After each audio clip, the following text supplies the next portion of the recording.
So thank you so much for coming. I'm not going to give a paper or anything, but I just thought I'd spend a few minutes introducing the book and saying something about its relevance to recent discussions. It's based, as many of you will know, on my PhD project, and I, as a kind of younger student of philosophy, first read Merleau-Ponty and found him completely compelling. And so this project was kind of born from a sense that he was articulating something native to Catholic Christianity, which could hold a certain power for theologians, something that wasn't necessarily coming through in the tradition we've received in modern theology, and something that kind of gets us past some of the impasses of modern thought that could help theologians to get through that stuff.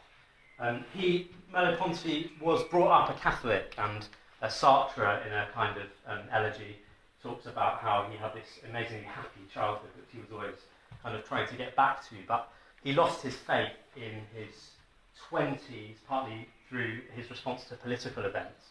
And so there's this sense that he was articulating something from a perspective quite outside of the Catholic faith in which he was formed, which was very much being squashed at that time in the 40s and 50s. The results among theologians having a hard time with the church, and people like de Lubac and Daniel Luther, to whom he was in some ways very sympathetic, although he'd changed his mind about God. So there's this interesting way in which he gives us something, I think, genuinely Catholic, and I was trying to kind of work that out and spell it out in the research that this book's based on.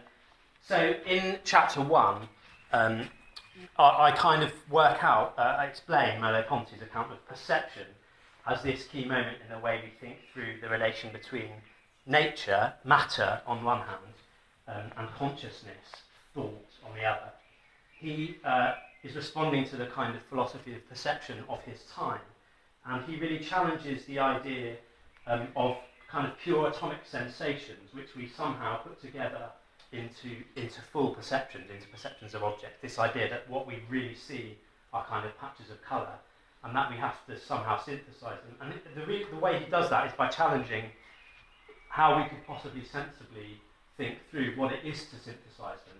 Either the synthesis, the perception, has to come from the object itself, in which case it doesn't seem like the sense can be primary. It seems like the perception itself has to come to us from outside.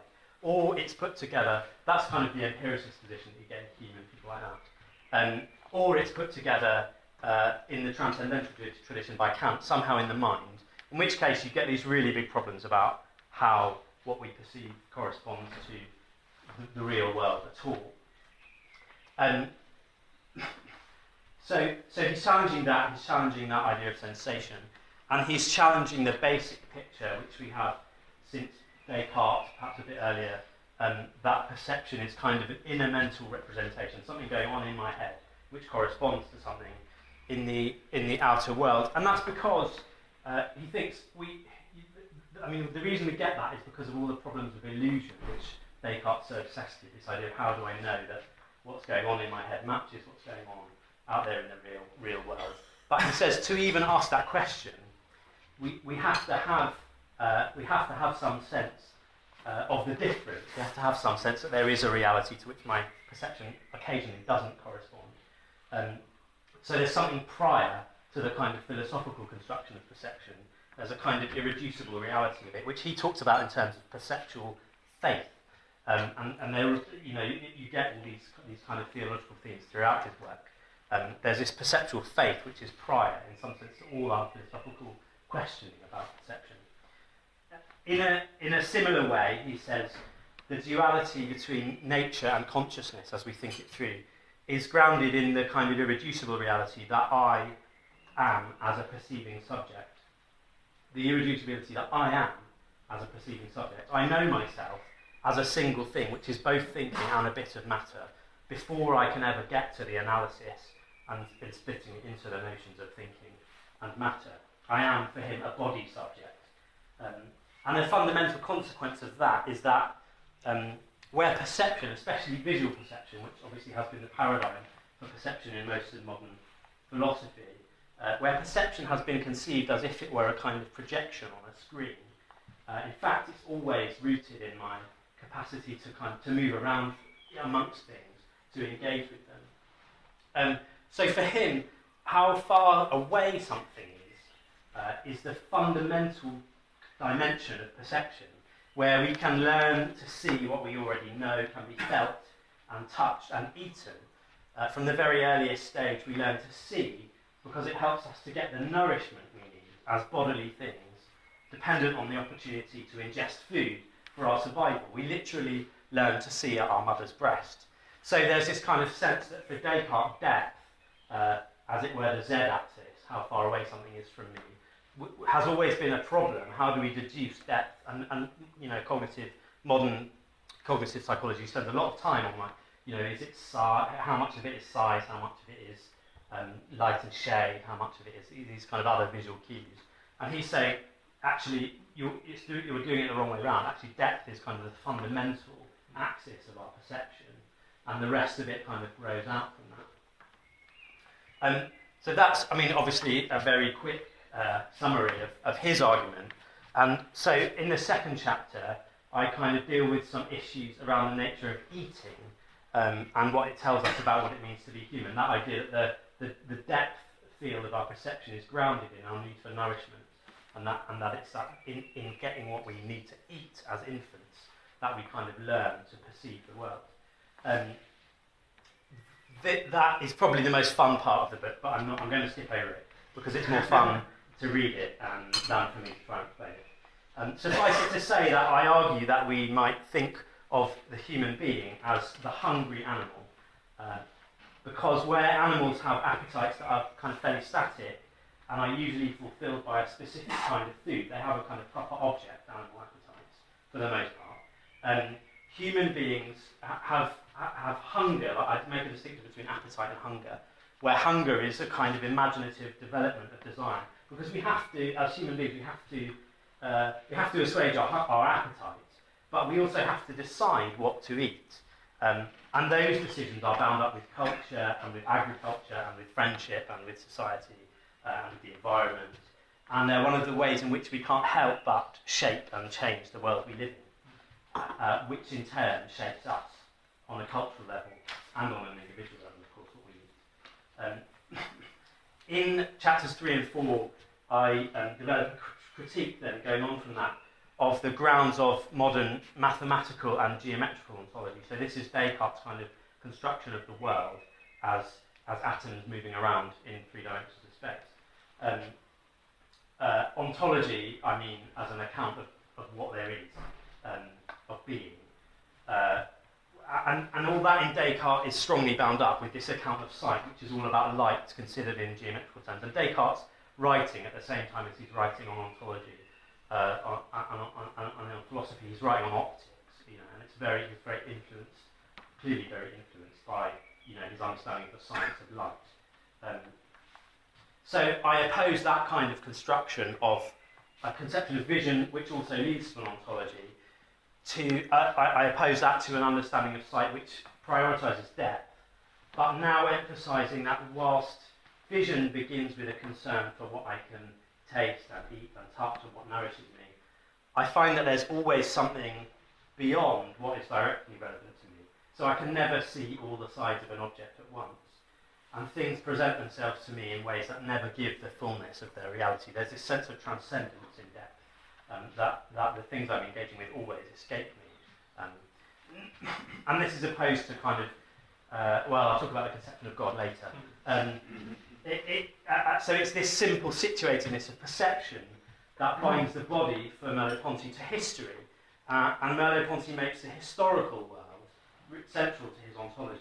So you can't understand what there is unless you understand that it has a history, and it's a history of which you are a part, both as a subject, your history and your situation shape you, and as an agent. It's always being shaped, and each bodily life has a part in that kind of shaping of being.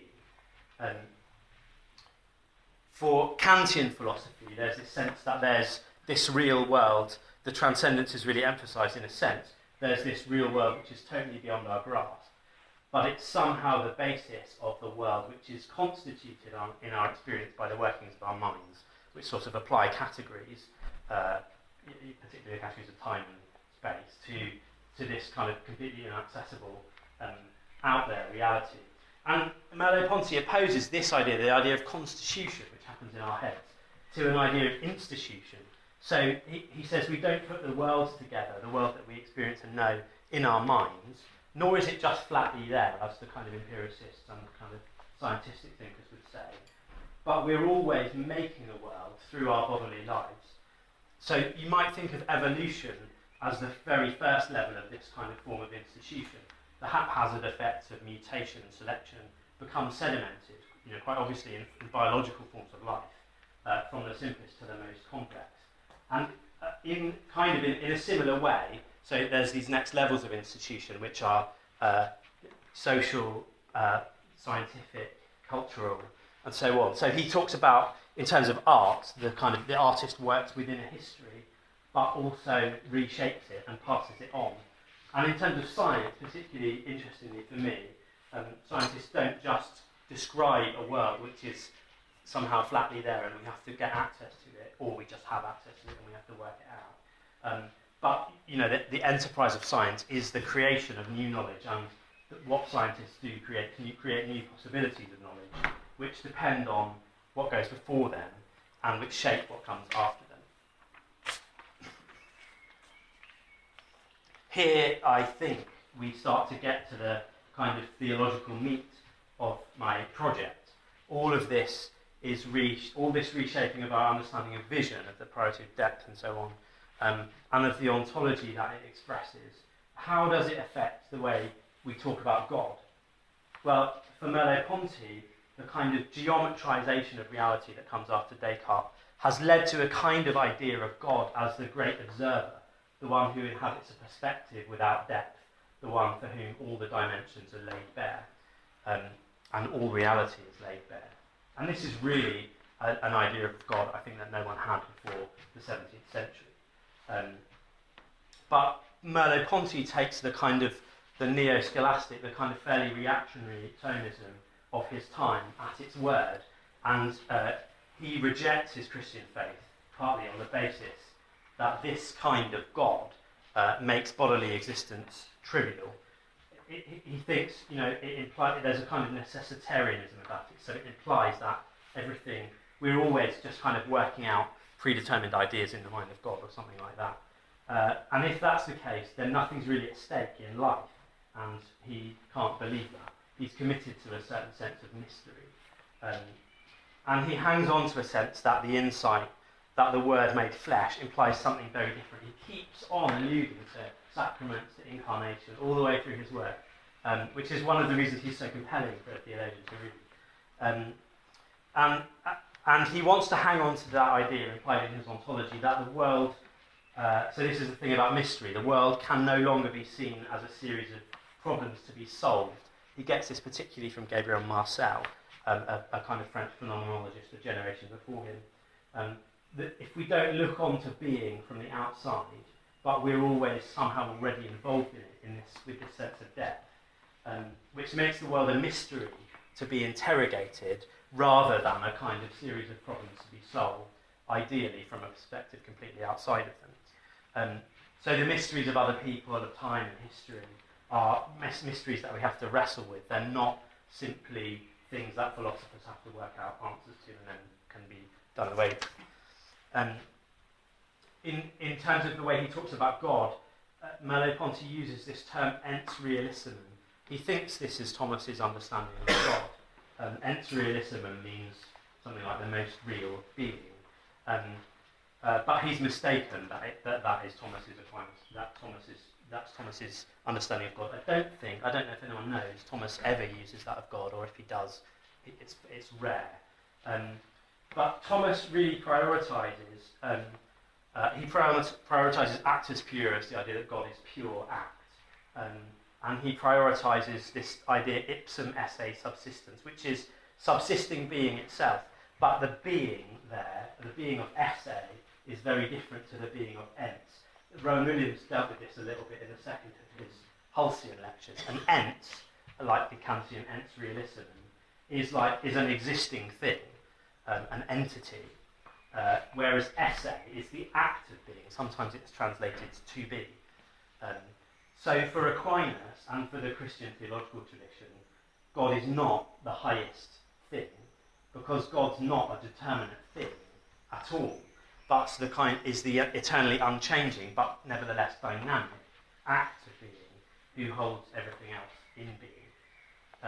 So far from crystallising the whole of created being as the kind of outworking of divine ideas, this conception of God makes sense of human life and of human struggle in the context of a Christian account of the coming kingdom of God being about the realisation of love.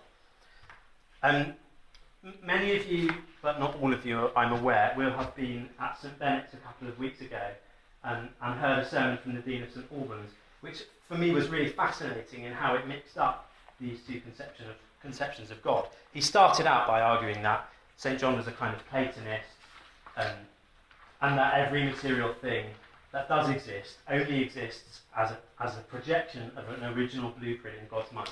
That's a quotation from him. Every material thing that does exist only exists as a projection of an original blueprint in God's mind. Now, this kind of adoption of the Platonic scheme of divine ideas is, I think, really problematic. And it led him in that sermon to argue that material things, the visible world, the visible church, are a kind of illusion. And I think this is deeply ethically problematic because it allows us to abdicate our responsibility for the church and for the state of the material world. And he showed how this idea is bound up with a visual ontology very explicitly. He talked about the world as a screen onto which God projects his ideas through Christ, who is the lens. And all of this kind of collapsed when he then claimed that in Christ, God himself stepped out of the projector onto the screen.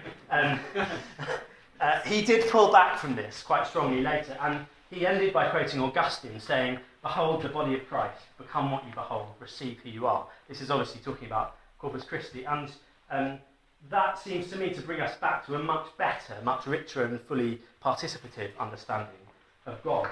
But I just wanted to use that example to show how these kind of fairly arcane philosophical debates really do play out in the way we construct our Christian faith.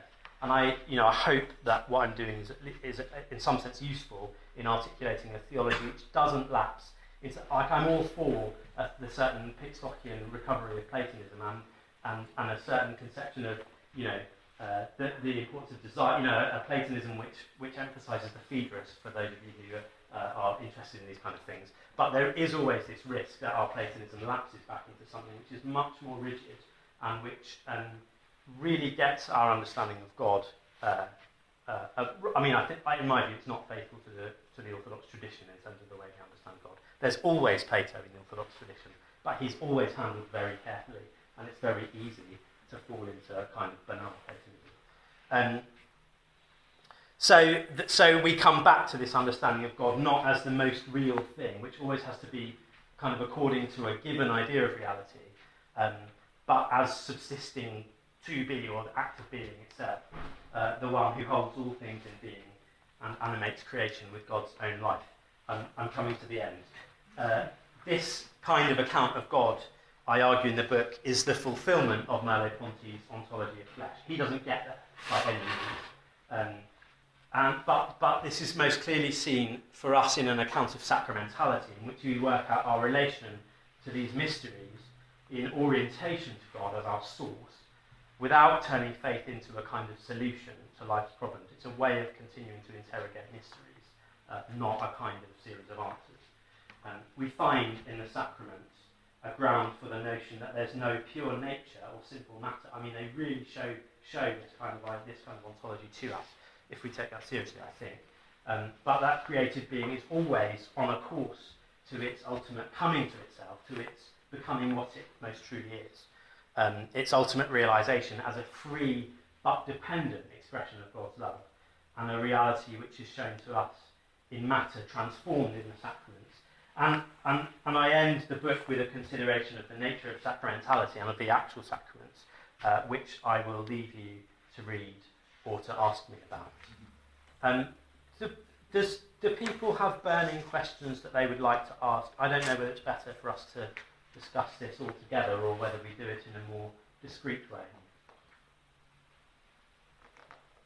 Questions? I'm sorry, that's up. Stephen, come on.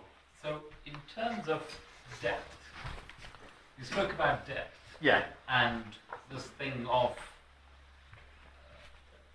that which you perceive or sense always being slightly beyond you. Yeah. There's always that act of going towards that which you perceive. Yeah. Right? So now how does that sit with... So are you trying to say that in terms of God as the act of being itself, we participate in that act of being when we approach the other which is always going to defy our approach and is always going to be beyond us? I'm not saying that, although it sounds right to me. I'm saying, in a sense, that probably got the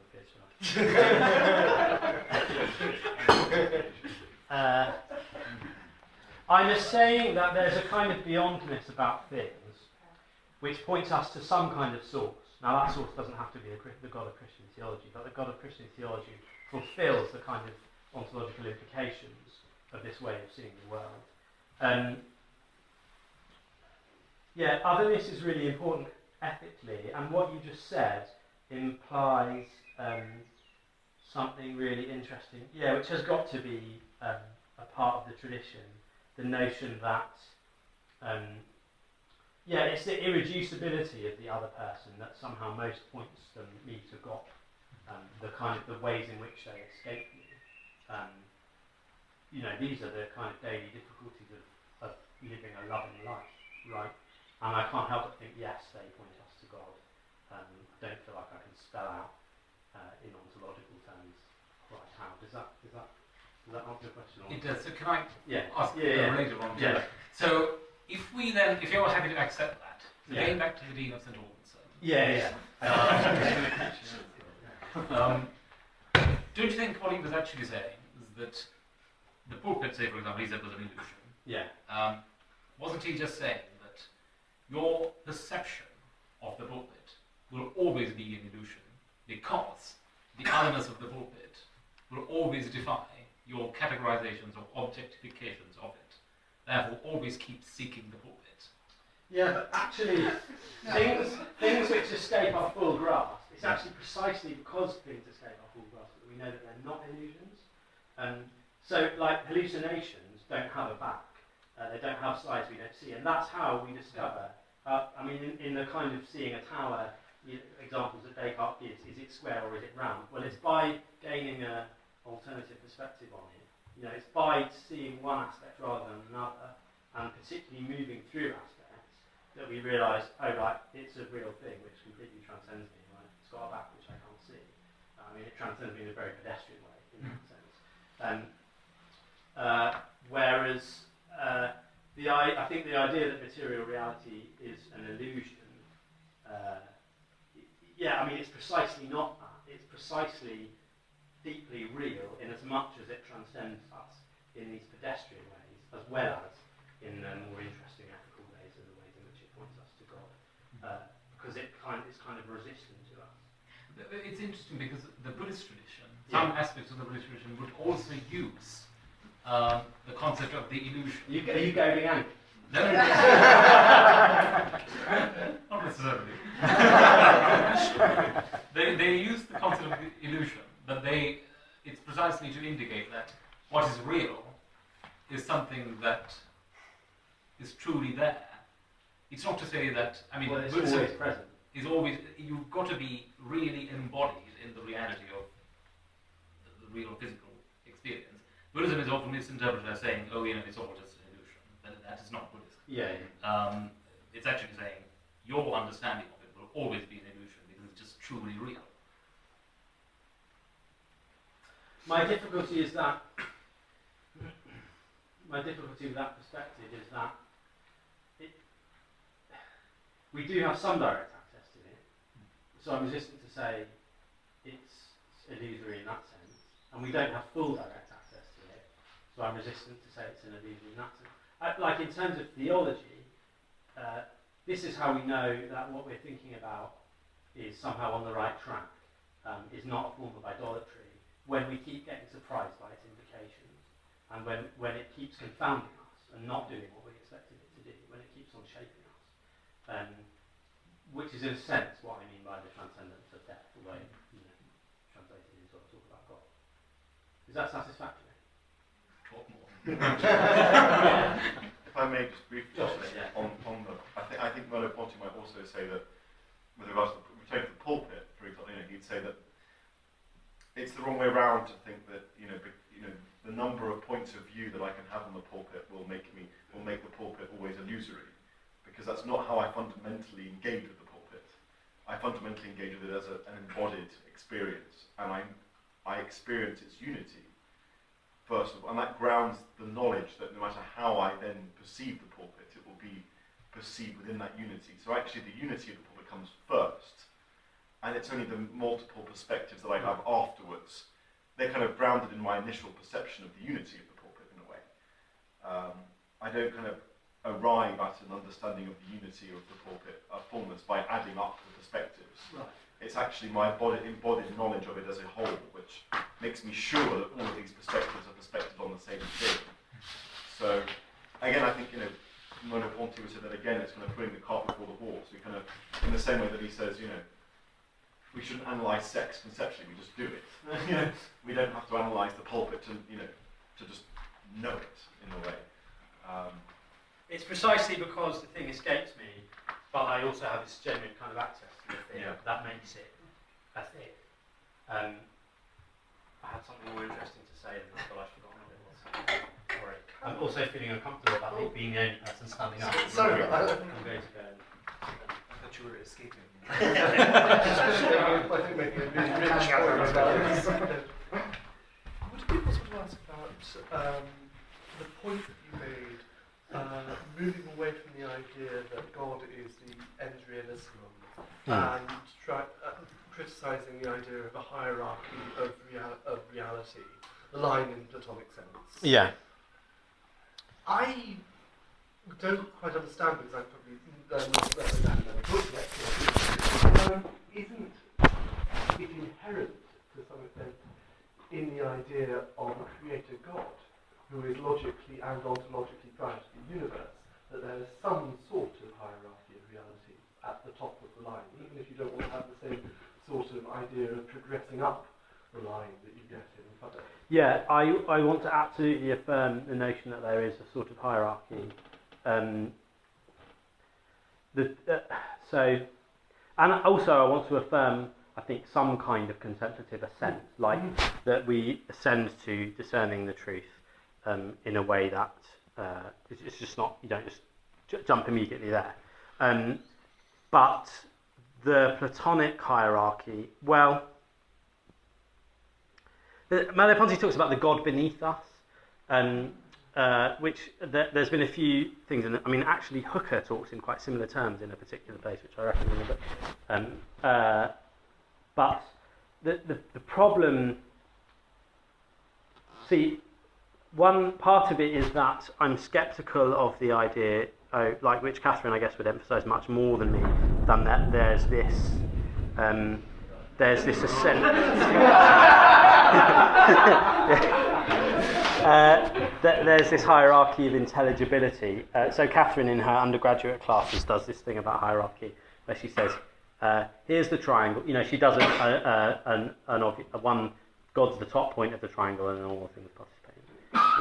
And then she does one where God's not at the top, God's above the triangle, but here at the top are archangels, and then there's angels. She says, then there's bishops, then there's priests, then there's lay, then there's Christians, then there's other people, then there's rabbits and ducks and stuff. And which I find troubling and unlikely. But nevertheless, Catherine would say, look, all those things are by participation. Like they all are ontologically on the same plane, in a sense.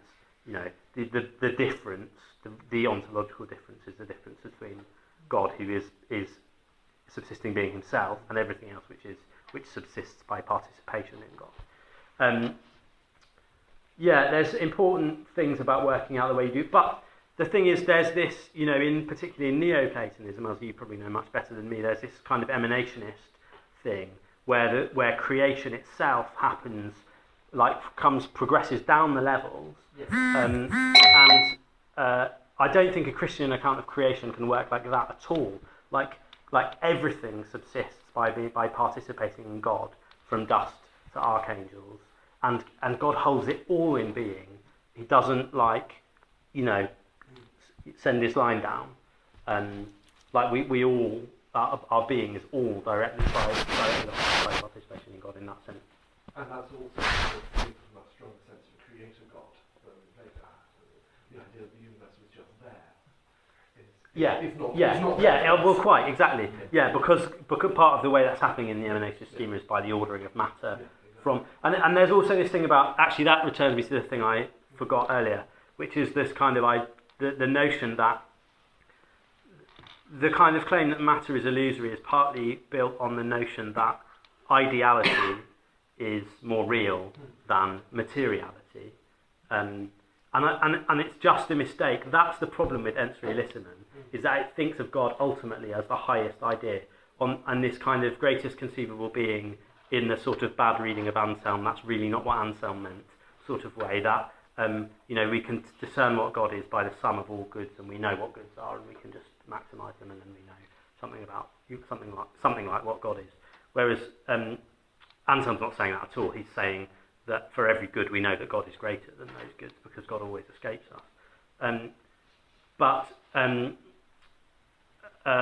it's not, and God. So the idea that God is something like a really good idea is kind of deeply problematic, and that's the point of ipsum esse subsistence, is that God's not ideal in that way at all. God's like much more fully real, in some ways much closer to the very being we have as material things, which is part of what I mean by the God beneath us, and the God that holds all things in being is somehow the ground of all that being, which is not kind of like categorical and determinable and conceptual.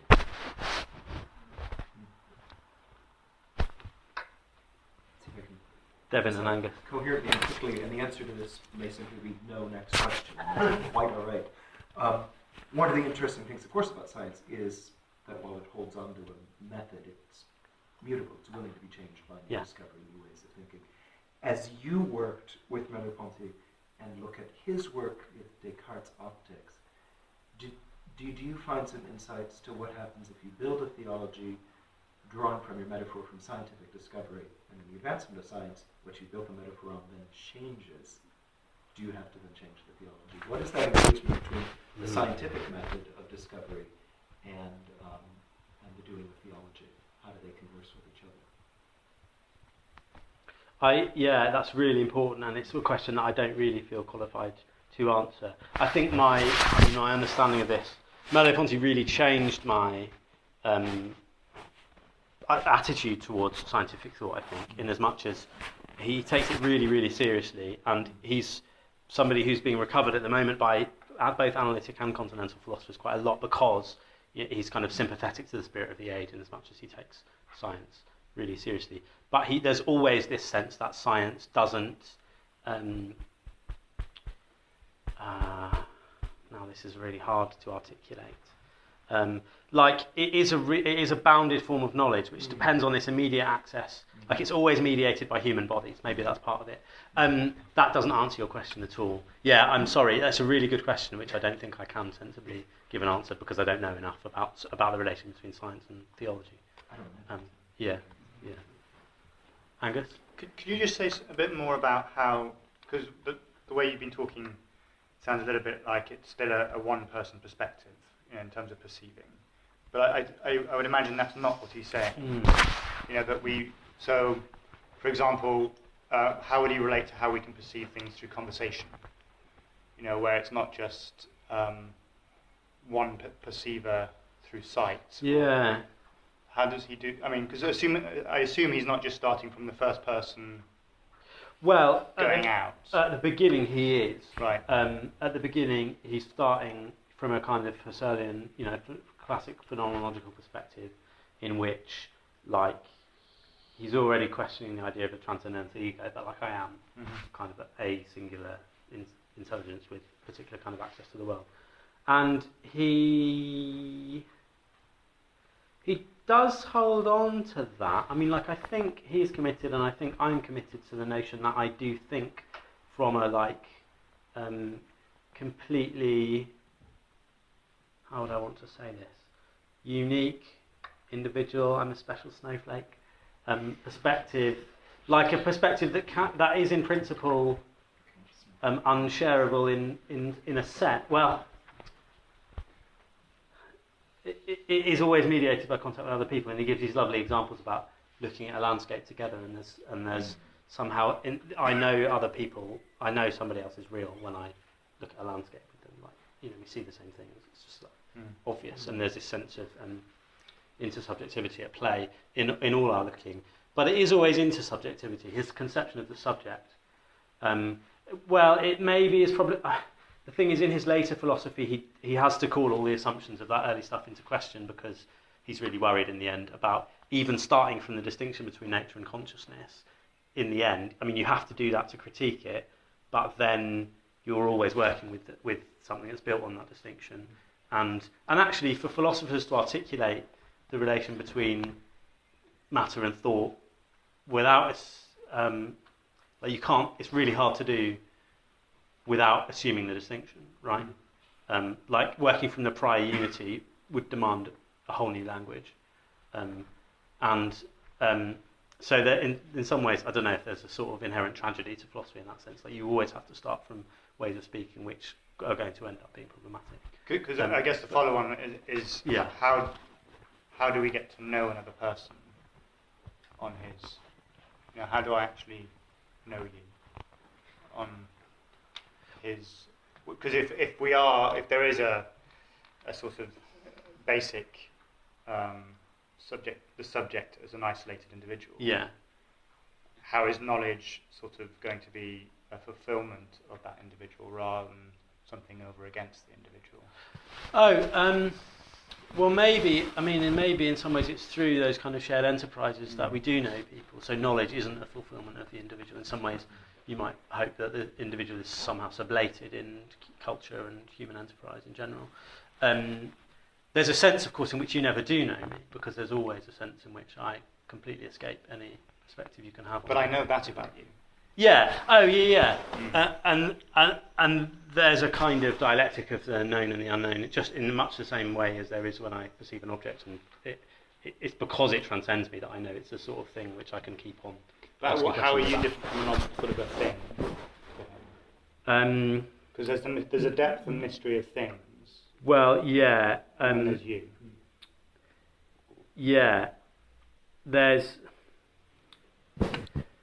He ends up talking about the flesh of the world, and some of the questions about him kind of wonder whether he's been accused of being kind of panpsychist, or at least pan-experientialist by some people, because he ends up saying, you know, it's key to my perception that I'm the sort of thing which both sees and can be seen, and I never quite know, like, for anything which I can see, it could be the sort of thing which sees as well. Now, you know, I discover and experience the difference between things which can just be seen and can't see, but there's always this like potential seeingness in things, and he talks about this in poetic and artistic terms, which is a much more fruitful and interesting, I think, than wondering whether rocks might experience.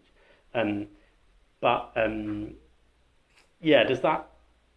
start to answer the question? Yeah. I think we'll call the questions to an end here and have some more music. Is that all right? But please do, particularly you who have your hands up, come and talk to me.